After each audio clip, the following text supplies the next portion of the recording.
chuyện vô nhị đau lại, vô nhị đau hỉ lại, đau nhất lại sở hữu xuân khai, lương xuất công công của chị Liêu Thủy, hà vô nhân vô nhị đặng thân, vô liệu thủy quần ly,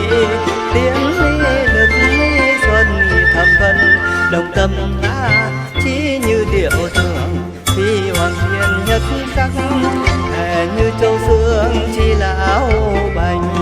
cộng thủy vân vô nhị đặng vân, vô liệu thủy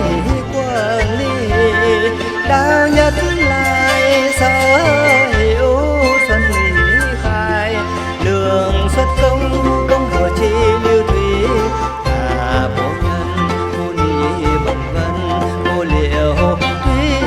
quần ly, tiếng ly lực ly xuân thầm vân, đồng tâm ngã chỉ như điệu thường, vì hoàng thiên nhất sắc hè như châu sương chi là áo bành, cộng thủy vân vô nhị đặng vân, vô liệu thủy quần ly.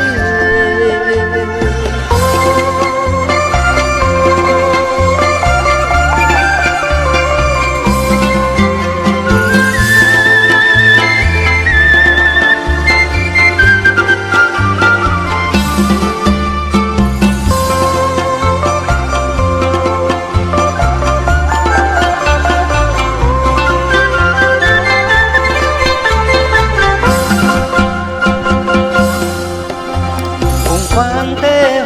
hồi đôi là mỹ ly, mà giao truyền là phần tương liền, một phần tương lai phúc đạo truyền, vô nhị đau lại, vô nhị đau hỉ lại, đau nhất lại sở hữu xuân khai, đường xuất công công của chị Liêu Thủy, hà vô nhân vô nhị đặng vân, vô liệu thủy quần ly, tiếng ly lực ly xuân thập vân, đồng tâm ngã chỉ như điệu thường, thì hoàng thiên nhất sắc hè như châu sương chi là áo bành, cộng thủy vân vô nhị đặng vân.